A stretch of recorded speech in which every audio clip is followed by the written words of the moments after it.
anak-anak. Silakan isi dulu yang depan. Kita mau belajar hari ini. Depannya mana, Pak? Wajib. Karena kita cuma sedikit juga, nggak ada yang di belakang. Ayo.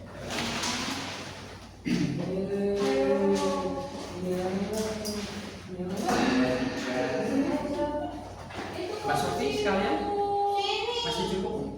Tapi aja loh, enggak mau. Sini. Kok katanya di sana? Ini jawab jawab. Enggak sudah. Ayo Mbak Latifah sana, Mbak Latifah. Aku dingin Mbak Latifah. Nanti kamu sakit malah besok nggak berangkat. Ayo Mbak Latifah. Besok sana. Ayo sweet, Mbak Sofi sama Mbak. 1, 2, 3. Kamu kalah. Kalah di sini.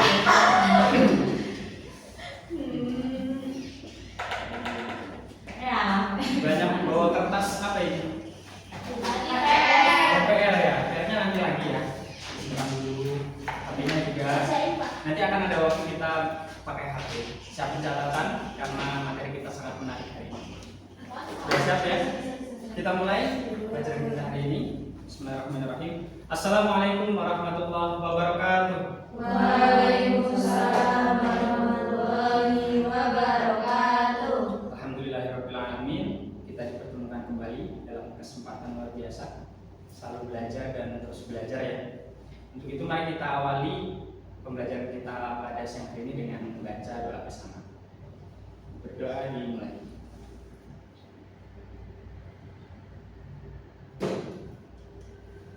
Sudah selesai. Baik, gimana kabarnya anak-anakku? Minggu kemarin kita udah ketemu ya. Kita ketemu lagi hari ini. Kenapa kok sepi yang datang? Banyak yang nggak datang. Yang nggak datang siapa aja? Saya absen dulu. Mbak Ale. Kenapa Mbak Ale?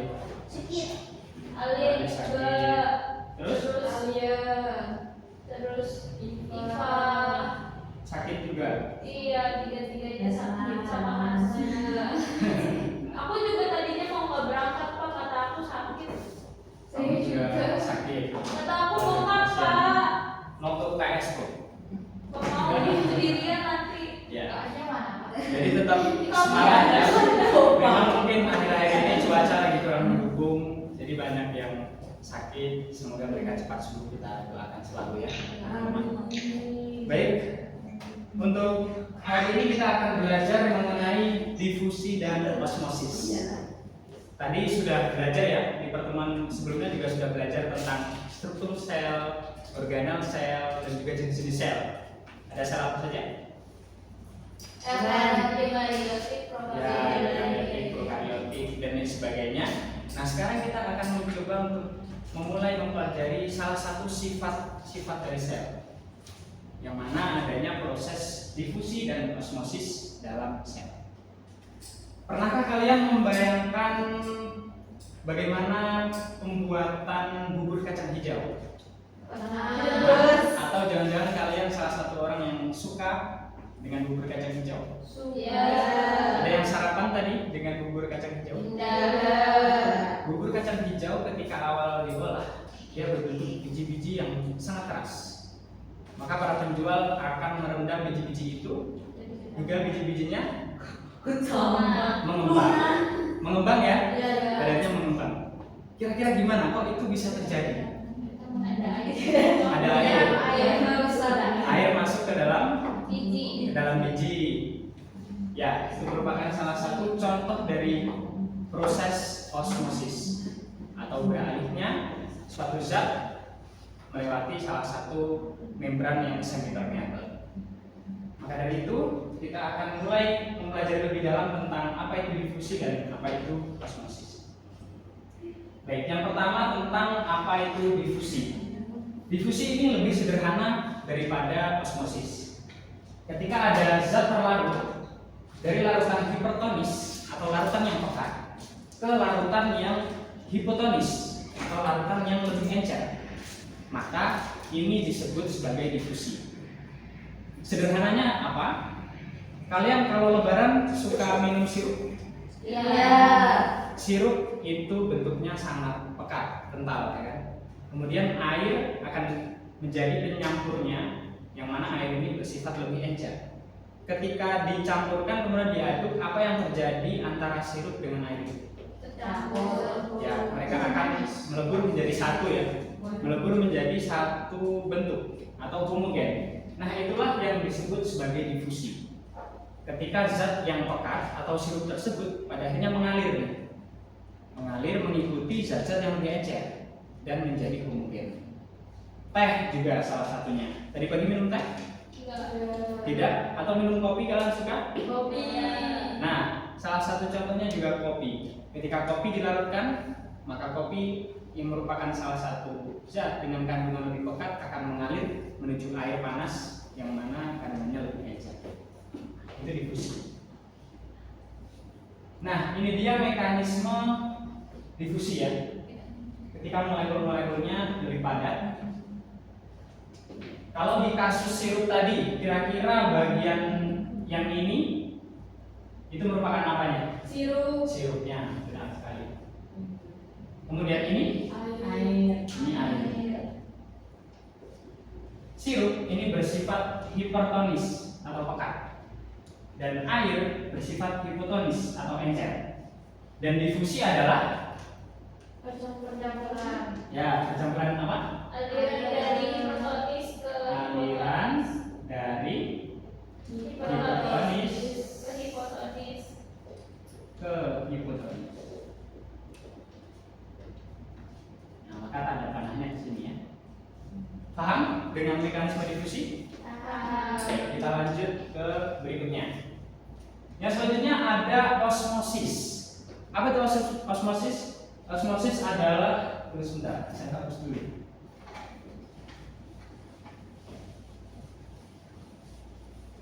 Osmosis ini merupakan difusi, tapi berlarutnya atau beralihnya zat tersebut melewati suatu membran semi-permeable atau membran yang memiliki celah, bukan membran yang sangat rapat.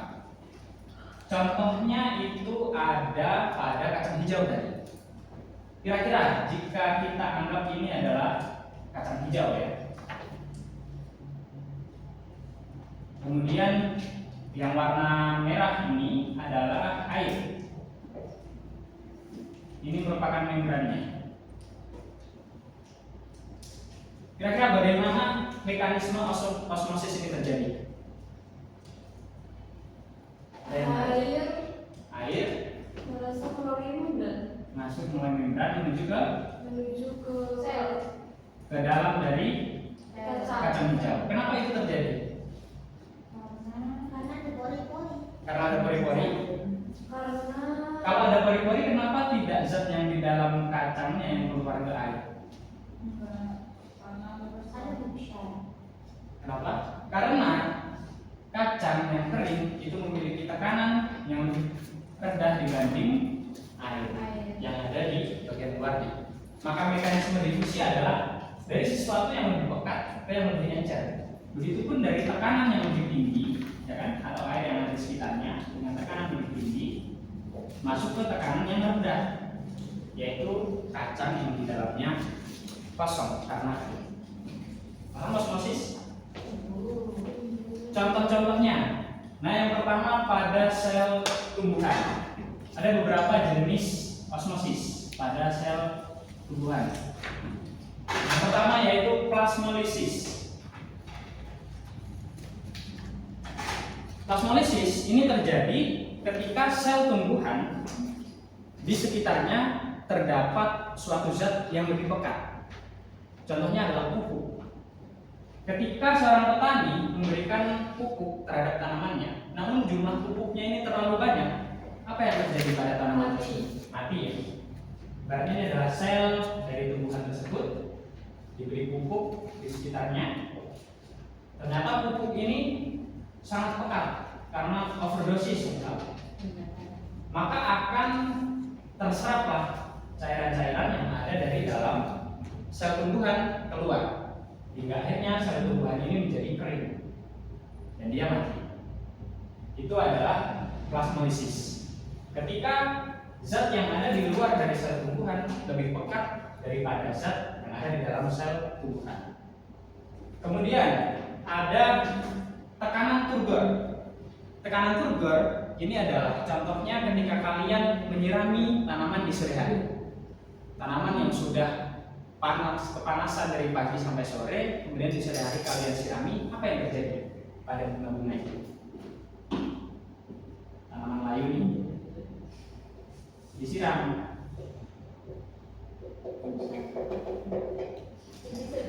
Jadi segernya gimana?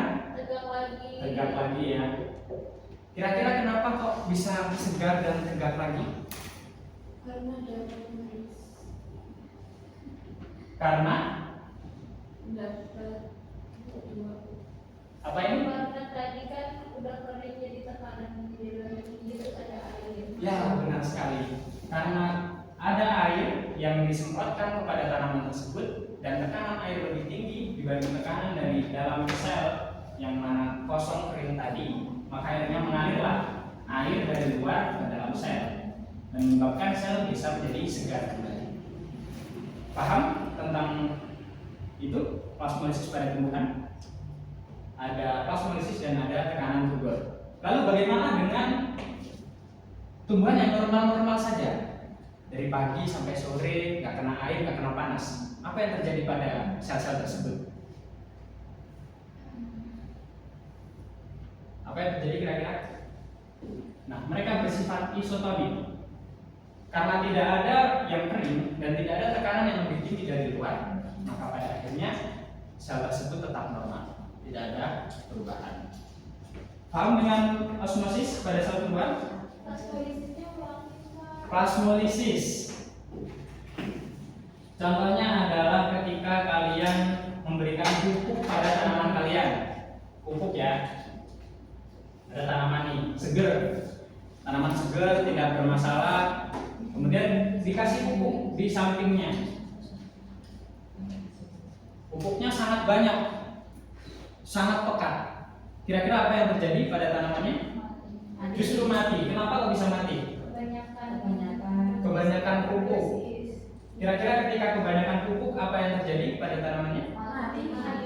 Nah, yang awalnya diharapkan pupuk ini terserap ke dalam tumbuhan, karena pupuknya terlalu banyak, akhirnya justru zat-zat yang ada di dalam tumbuhan ini yang terserap keluar, menyebabkan pada akhirnya tumbuhannya menjadi kering dan mati.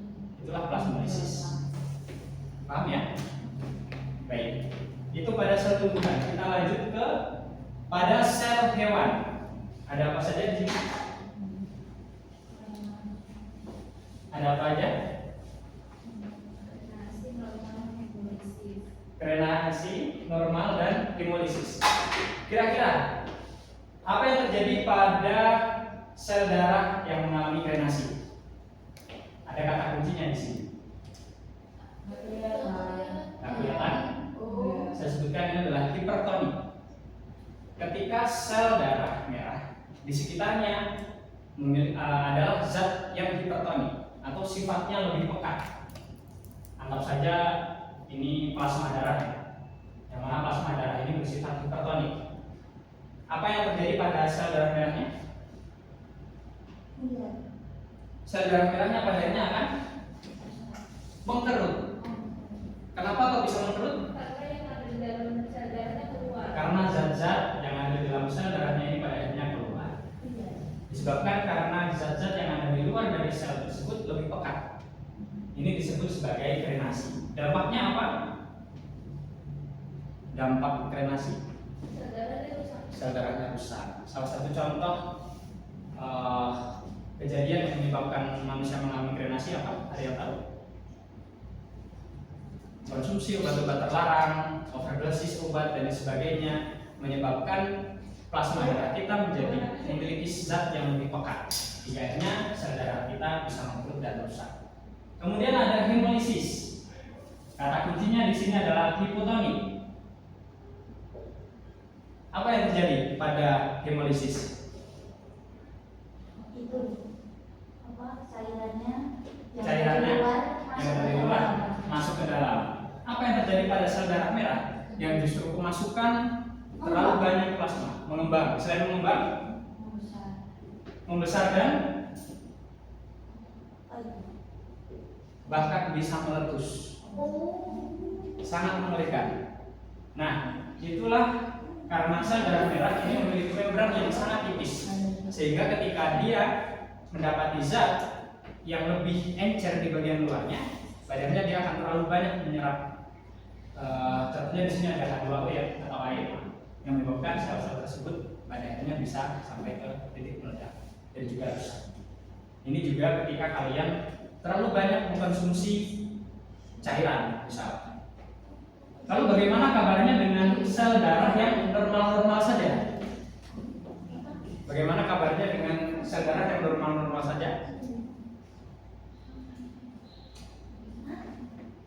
Lalu bagaimana dengan sel darah yang normal saja? Kira-kira apa yang terjadi? Ya, bagian luarnya dari sel tersebut memiliki karakter yang normal, sehingga padanya terjadilah isotonik tadi kalau dihubungkan ya. Kalau di sini terjadi sirkulasi yang seimbang. Bisa dipahami osmosis pada sel hewan?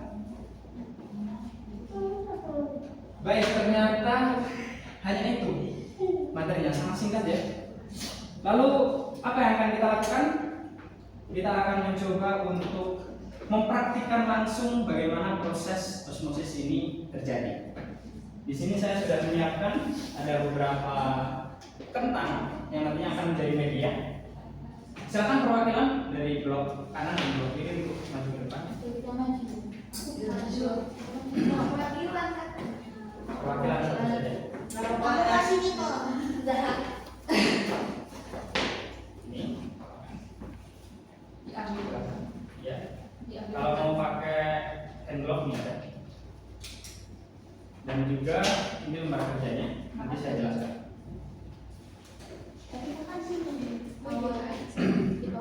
Di bawah nggak apa-apa.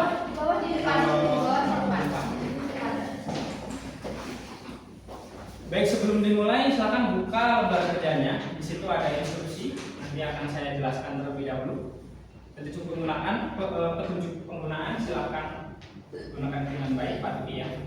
Kemudian ada CP dan juga tujuan pembelajaran. Nanti bisa membaca. Nah, perhatikan dulu. Pertama, alatnya ada pisau. Ada pisau nggak kalian? Ya. Kemudian yang kedua ada buah atau sendok? Sendok ada. Gelas atau wadah lainnya? Ada. Timer? Nggak ada. Sudah ada? Ada. Pakai HP kalau nggak ada. Minum Pak. Ya, nanti dulu. Pakai HP ya, siapkan timer. Tusuk gigi atau peniti? Nggak punya. Belum ada. Gelas ukur? Nggak ada. Timbangan? Tidak ada. Baik. Selanjutnya untuk bahannya kentang sudah ada. Yang kedua air ada. Sudah. Gula? Sudah. Pewarna makanan? Tidak Tidak ada. ada. Nah, ini jika kita akan melakukan percobaan yang kompleks dan juga sempurna ya. Namun kita melakukan percobaan sederhana. Mungkin nanti kalau kalian mau lebih lengkap lagi bisa dipraktikkan di rumah. Namun bahan-bahan yang tersedia sekarang ini sudah cukup untuk melakukan percobaan ini. Nah, cara kerjanya yang pertama adalah potong kentang menjadi dadu besar dengan pisau. Nah, kalian tidak perlu memotong, sudah saya potongkan ya di situ. Ya, sudah saya potongkan. Jadi tenang saja. Ya. Kemudian beri rongga ke salah satu sisi. Sudah ada rongganya ya? Sudah. Ini contohnya. Saya juga ada.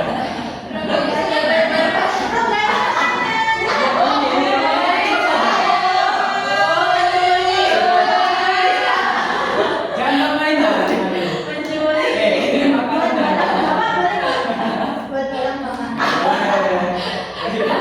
Selanjutnya siapkan gelas, tuangkan air 50 ml dan tambahkan gula 5 gram.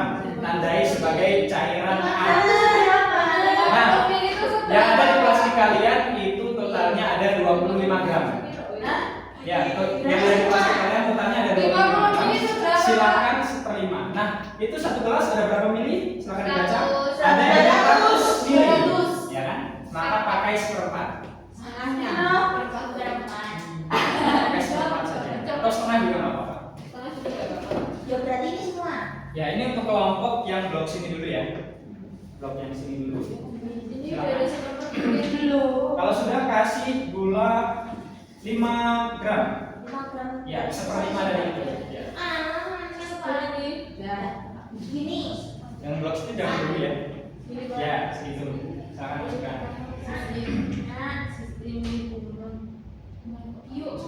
Diaduk. Aduh, aduh saya. Oke. Nah, kemudian sisa yang satunya itu silakan diberi dengan gula 20 gram. Ini Ya. yang ini. Ya, 20 gram. Ini. Ya, konsumsi.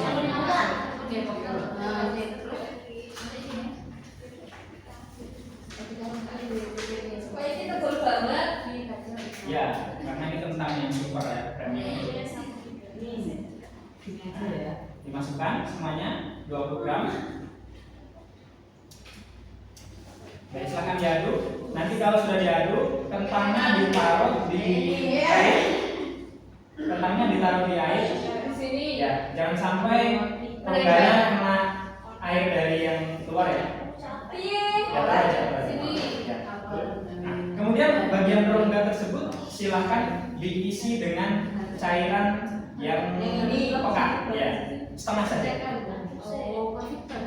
Baik, kelompok yang sini prosesnya sudah sampai mana? Oke. Kalian akan melakukan praktikum dengan cara kerja yang terbalik dari kelompok sebelah. Ya, yang pertama siapkan air 50 ml. Tambahkan gula sebanyak ya. Dituang dulu aja kok. Di sekitar, di samping. Ya. Di sampingnya. Ya, setengah rongga aja. Jangan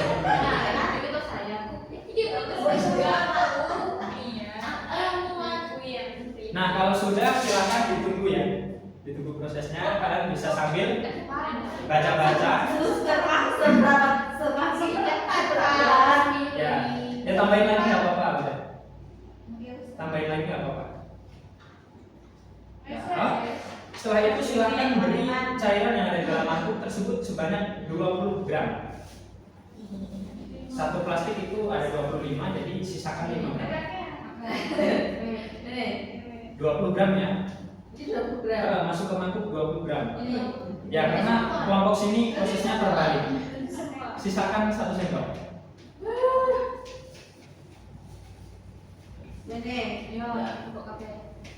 Masukkan semua. Nah, sisanya yang 5 gram dicampur dengan air sisanya. Ini Ya. masukin. Masukin. Ya. Nah, sambil yang ini diaduk ya. Mau butuh sendok lagi. Jangan. Ini jatuh nggak Pak? Ya, diaduk. Nah, sudah diaduk. Sekarang kentangnya ditaruh di dalam mangkuk. Ya, larutkan lagi. Lebih cepat ya.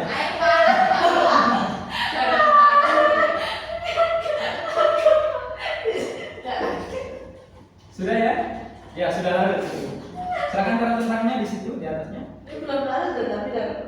Nah, kemudian isikan cairan yang lebih encer ke dalam rongga, setengah rongga saja.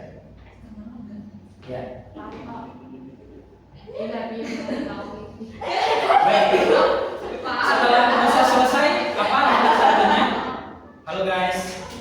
Setelah akan selesai, apa proses selanjutnya? Menunggu selama 30 menit. Silakan nyalakan timer dan tunggu 30 menit. Ya. Namun tahu saya risau karena saya di sini ternyata punya mesin yang dapat mempercepat waktu. Kita akan menghitung dalam hitungan 5 mundur ya. Kita akan beranjak ke 30 menit ke depan secara cepat. Kita hitung bersama. Countdown in 5, 4, 3, 2, 1. Tepuk tangan untuk kita. Nah, kita sudah menuju ke 30 menit di masa depan dan silakan semua berdiri. Sudah tua. Ya. Ini milik kelompoknya Mbak Asta, plasmolisis, dan ini milik kelompoknya Mbak Latifah. Sebelah sini. Jangan ditukar. Oh ya, mau di sebelah sini. Kira-kira apa yang terjadi dengan tempat tersebut? Ya, air milik kebalik. Kebalik bukan? Enggak, Ya, ini. Ya. Kemudian saya. Apa yang terjadi? Ini habis. Salah. Kalian ini harusnya Ih, tekanan tubuh. Nah, yang benar ini. Apa yang terjadi dengan Menambah. kelompoknya Barista? Bertambah ya. Bertambah. Cairan yang ada di dalam kentang. Kemudian milik Balatipan Berkurang. berkurang, bahkan hampir Habis. habis ya. Baik, sekarang silahkan di halaman terakhir dari LKPD. Ini ada tabel hasil pengamatan. Bisa kalian isikan dan Tidak juga mau. beri pembahasan Sudah. waktunya 2 menit aja. Baik. Yuk. apa Kira-kira apa yang terjadi? Pak, kita ini Boleh jawab, boleh silahkan. Ayo, Mak. Satu saja.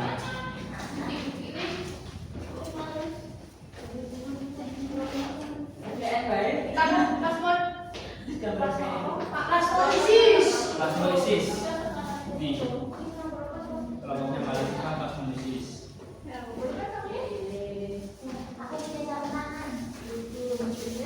Jangan bermain dong.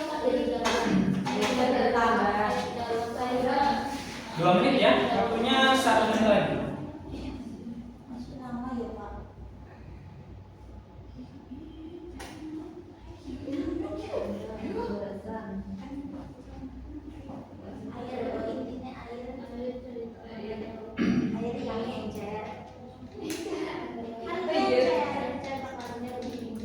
apa? Air.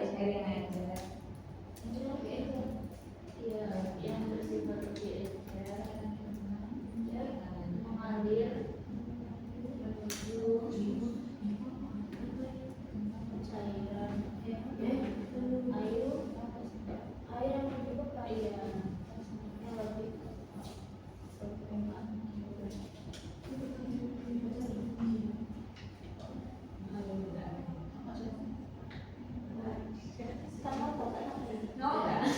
Bapak udah. Sudah? Oke, dari kelompoknya Mbak Rasta sudah, kelompoknya Mbak Alifa.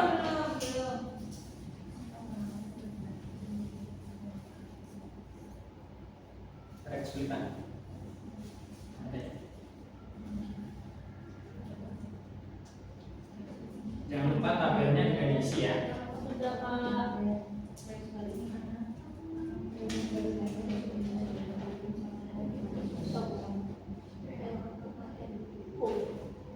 Bisa saya baca dulu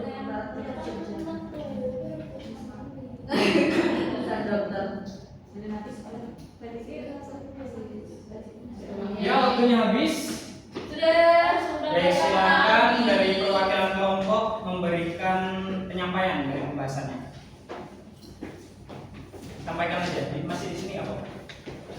Siapa dulu Pak? Ya, dari kelompoknya Mbak Rasta, coba. Oke, jadi tadi tentangnya mendapat perlakuan tekanan tubuh. Cairan yang ada dalam kentangnya itu bertambah karena dari air yang lebih encer yang ada di luar kentang itu mengalir menuju rongga yang ada di dalam kentang yang berisi cairan yang lebih pekat atau lebih kental. Oke, 100 untuk kelompoknya Mbak Rasta. Yeay. Kemudian kelompoknya Mbak Rasta. Airnya berkurang akibat perlakuannya plasmolisis. Jadi cairan di dalam kentang itu kan kadar dari gulanya itu sedikit dibandingkan yang di luar. Jadi dari kentang di dalam itu zat-zatnya cairan itu serap keluar dipotong. Oke, 200 untuk kelompoknya Mbak Rasta. Oh gitu Pak. Silakan alat-alatnya dikembalikan ke depan. Terus kembali duduk ya ke Ini tempat lagi masing-masing. masak Bapak ini diminum Pak. Ya, nanti buat istri saya di rumah. Ya.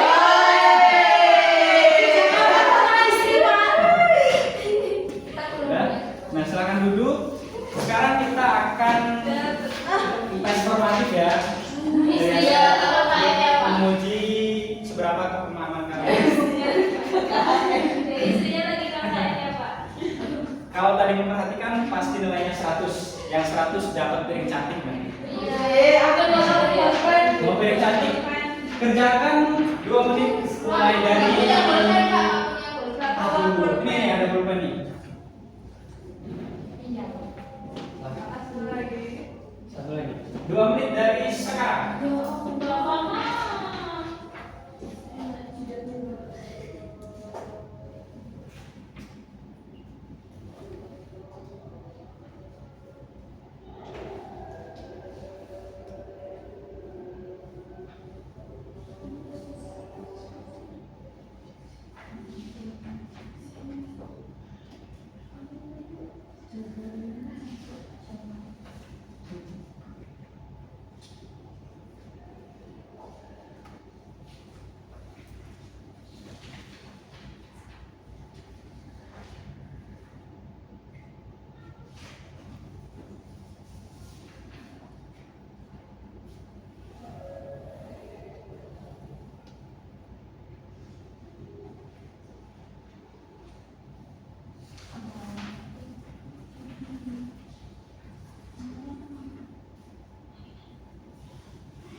Baik, waktunya habis.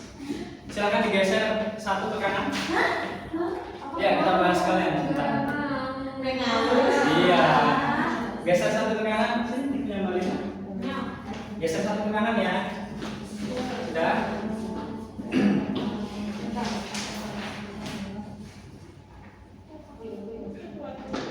Oke, geser aja, geser udah. Ya, satu. Mari kita bahas bersama ya. Soal nomor pertama.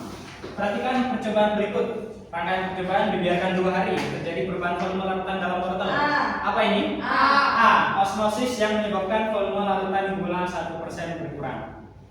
Satu soal 20 poin ya. Ditukar. Mana yang curang? Gak boleh curang ya. Gak boleh curang. Lanjut nomor 2. Seorang siswa melakukan percobaan osmosis. Bla bla bla. Ada gambar, ada tabel, datanya.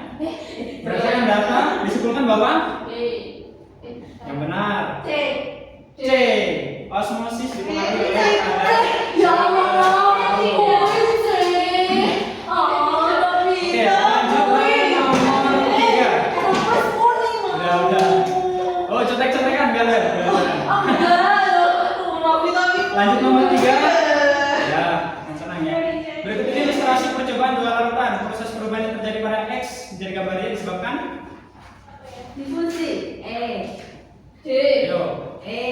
ada membrannya itu.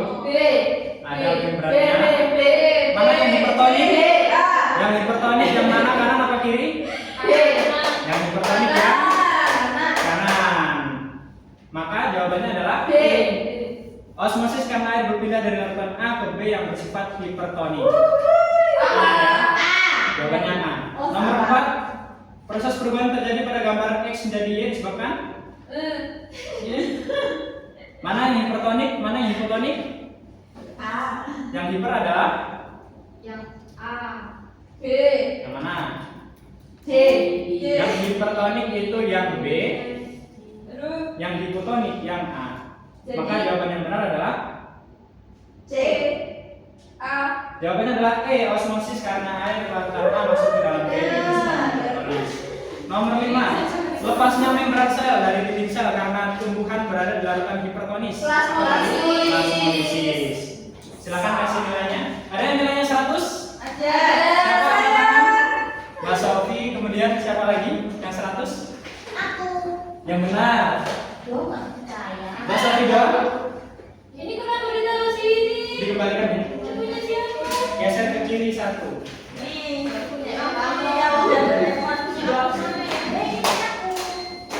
Siapa yang 100? Ada yang 100? 90 ada? Oh enggak ada ya. 80 ada? Angkat tangannya. Yang 80? Mbak Nia? Yang koreksi tadi, yang koreksi. Kan yang koreksi. Oke, yang dapat 60. Berapa? Dinilai.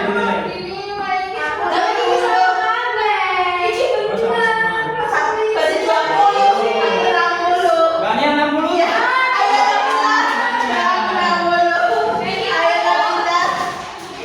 Selamat, Mbak Nia dapat berapa? Ya, bagi 2 ya. Satu kesempatan lagi yang mau nyimpulin dari awal sampai silakan. Jadi kesimpulan kali ini kita belajar mengenai apa teman-teman? Dan juga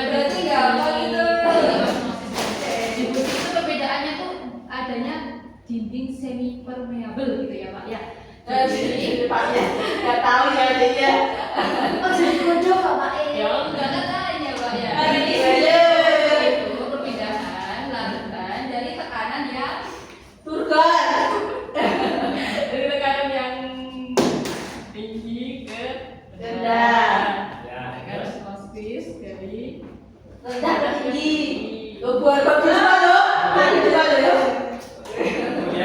kemudian tadi mempelajari tentang bagaimana kita sudah praktekkan tentang tadi ini merupakan salah satu uji Contoh. coba contoh dari Osmosis. osmosis maupun difusi. Kita tadi kan dibagi menjadi dua kelompok. Yang pertama ada plasmolisis, yang kedua ada tekanan turbo. Jadi kan kita eksperimennya yang pertama ada air, ada kental sama gula. Ternyata dari hal-hal yang sederhana yang dapat kita lakukan itu, kita bisa menyadari bahwasannya dengan hal-hal itu kita bisa mengetahui apa sih itu plasmolisis, apa sih itu tekanan turbo. Masya Allah. Baik, cukup untuk Pak Latifah, tepuk tangan. Tadi yang buat Mbak Latifah. Baik, itu dia kesimpulan sudah dari Mbak Latifah tadi ya, sudah sangat lengkap membicarakan tentang apa itu plasmolisis, Masya Allah, tolongin. apa itu Tolongin. osmosis ya. Mungkin itu saja yang mau ditanyakan sebelum Ya, mengakhiri. Baik, itu dia pembelajaran kita pada siang hari ini. Ditingkatkan lagi belajarnya ya, karena tadi nilainya masih kurang Bagus cepat. ya, kita bagus ya. Belum ada yang naik KKM nih, KKM-nya 75 minimal. Harusnya 80. Jangan lupa juga untuk belajar ya. Jangan lupa juga untuk belajar mengenai apa materi berikutnya? Nggak tahu. Ya, ada inovasi bioteknologi dan lain sebagainya. Silakan sambil mulai dipelajari, cari referensi. Jadi di pertemuan berikutnya kita bisa memulai pembelajaran dengan lebih nyaman dan lebih mudah. Mungkin cukup sekian, sampai bertemu lagi di pertemuan-pertemuan berikutnya. Saya tutup. Wassalamualaikum warahmatullahi wabarakatuh. Waalaikumsalam.